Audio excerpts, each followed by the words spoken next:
My name's Toni and I'm the owner of Ebb and Flo in Cleethorpes. What inspires me? So I'm very much inspired by my purpose, and I'm also very much inspired by the outdoors and nature. I'm also very much inspired by my friends and loved ones, and kind of put all that together. So my purpose is to help other people to live a life that has minimal impact on the planet, and to use business as a force for good and also have that as minimal impact on the planet. Nature is something that I'm obsessed with, and I get bowled over with the simplistic of things like the shapes of clouds in the sky, the stars at night, the colours of the sunrise and the sunset, the moon, the sea.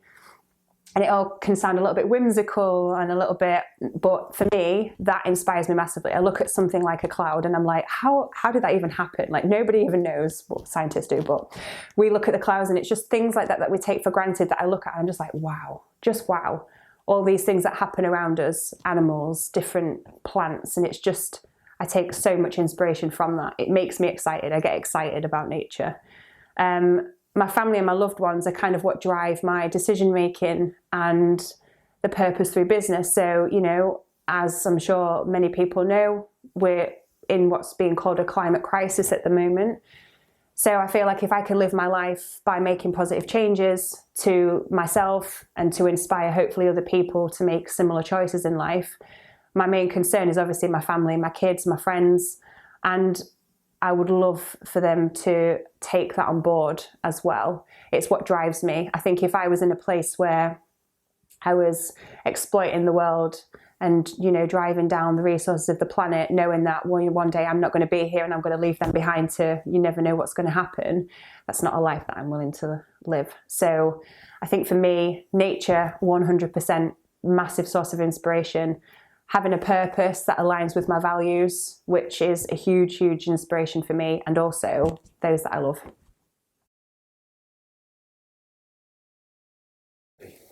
So success to me is a balance between how I spend my life in my career and how I spend my life on my quality time at home.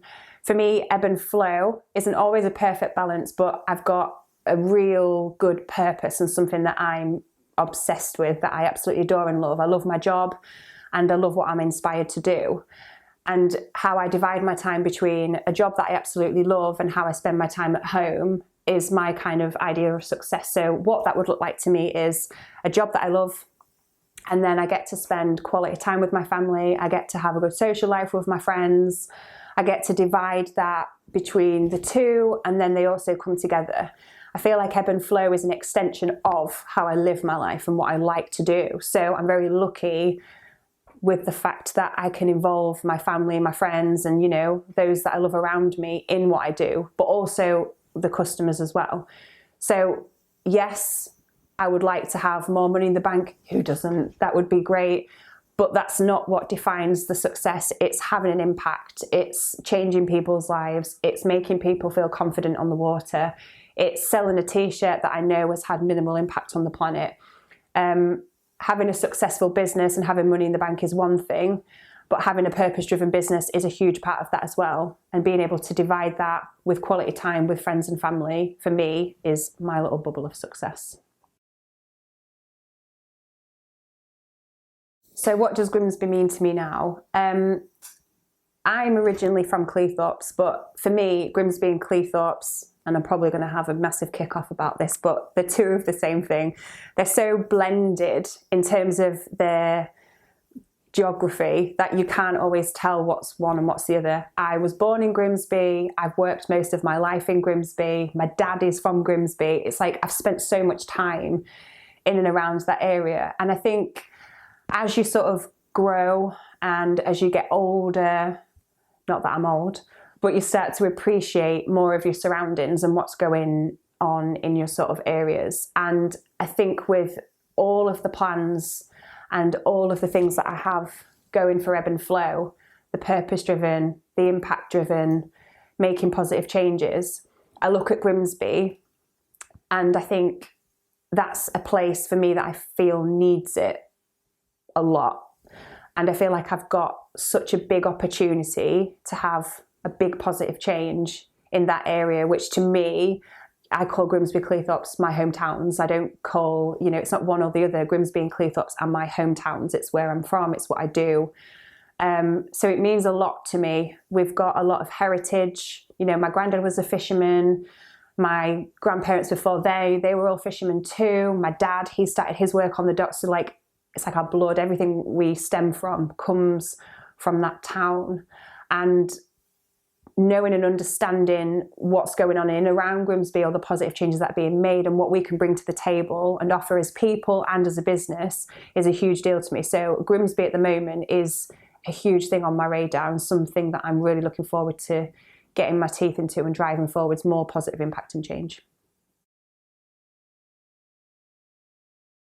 So what does self-care and well-being mean to me? We'll start with self-care. It's a funny one, because there is that element of looking after yourself, self-care, but there are so many different things outside of that that make me well, or make me want to care for myself.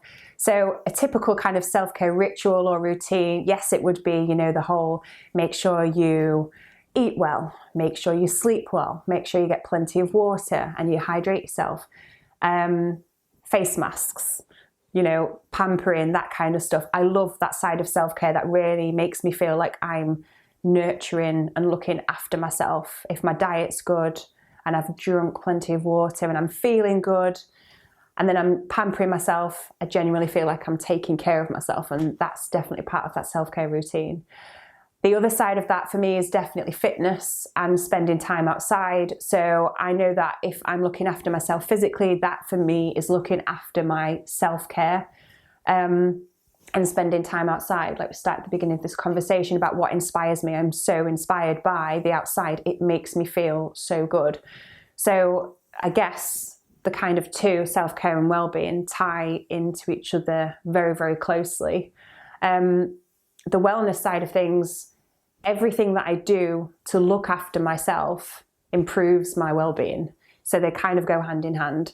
If I eat crap, I feel crap, and it lowers my well-being. If I don't drink enough water, I don't feel great. That lowers my well-being. If I don't spend time outside, I get really grumpy. It lowers my well-being.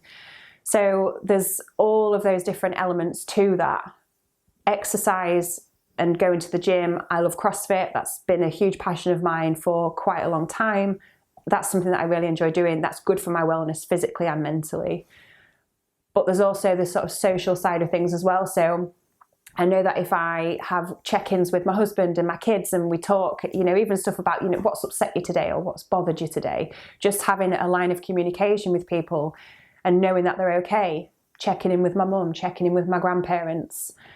These are all things that help my wellness. They feed into me and my self-care. They make me feel like I'm helping others and looking out for others, which makes me feel good about myself, and that improves my wellness. So it's a balance between things that I do physically for myself, things that I enjoy doing, paddleboarding, gym, diet, that kind of stuff, but also bringing other people into that as well. My kids, my husband, they're like, you know, my everything, but then my family, my dad, my mum, parents, brothers, having all that together and sort of sharing those experiences, those are a huge thing of what sort of self-care and wellness looks like to me. So my advice to you as future Grimbarians, there's a lot of pressure in the world to, you know, be this kind of person and do this kind of thing and have this sort of perfect lifestyle. I was 28 when I started my own business, and I had no clue what I was doing. I didn't really know what my purpose was until I started Ebb and Flo. And I remember being at school and having so much pressure on what am I going to do and, you know, who am I going to be, having all those questions. And the funny thing was, yes, my career has led me to kind of start that sort of discovery, but the biggest thing is you start that journey earlier and start to discover it for yourself. So I would advise people to work inwards before working outwards. So many people struggle with being able to, you know, explain themselves and what do you like, what don't you like about yourself, what what inspires you, what gets you going, what gets you up in the morning. Start to figure those things out for yourself, and that will naturally drive you towards what kind of purpose you may be meant for.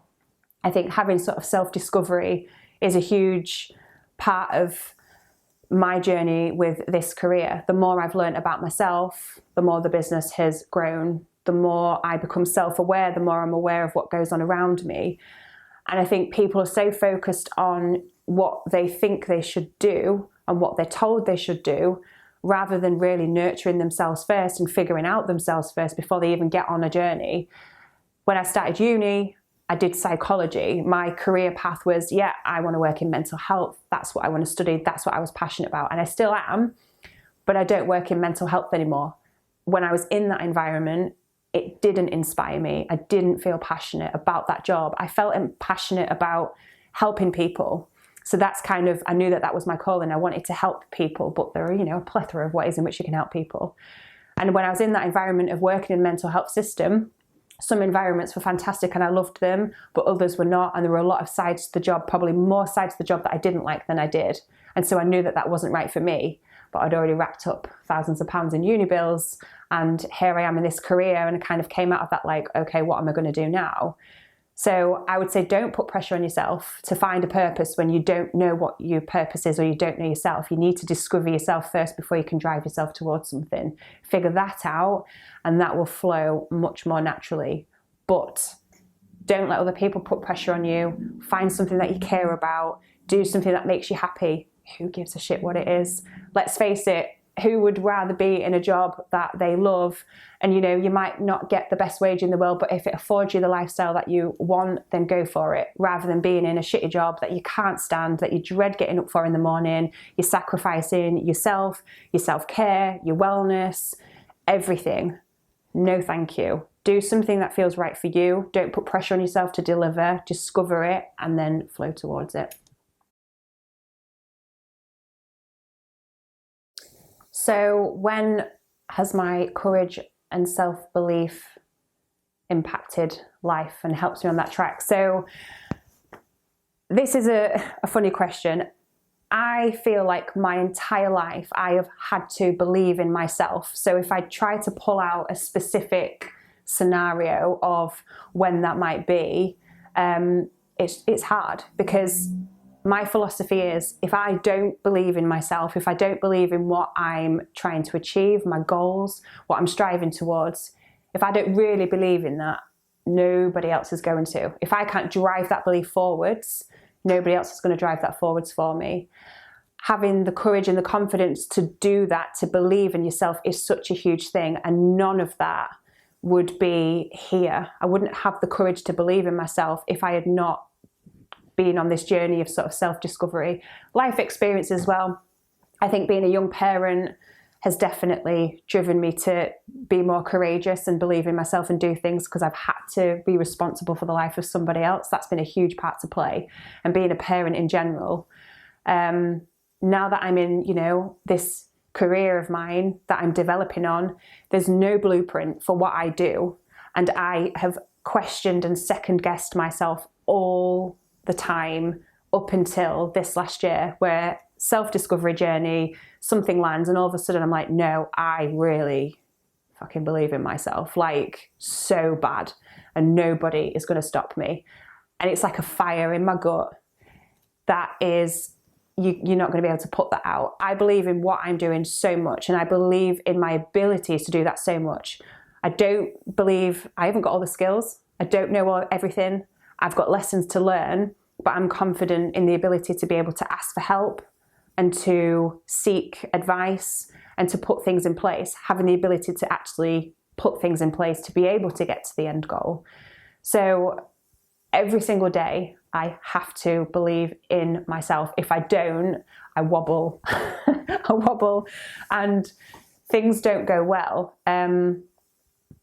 And that, like I say, the confidence to be able to believe in yourself, to have the courage to be able to believe in yourself, has definitely come from life experiences, being in jobs that I didn't like, being in situations that were traumatic or taxing. All of those moments in life, I believe, have brought me to this place today. And having a good support network around me that believe also in what I do, but because I believe in myself to be able to do it, that's a huge thing. So every single day, you've got to believe in yourself and what you're striving to do.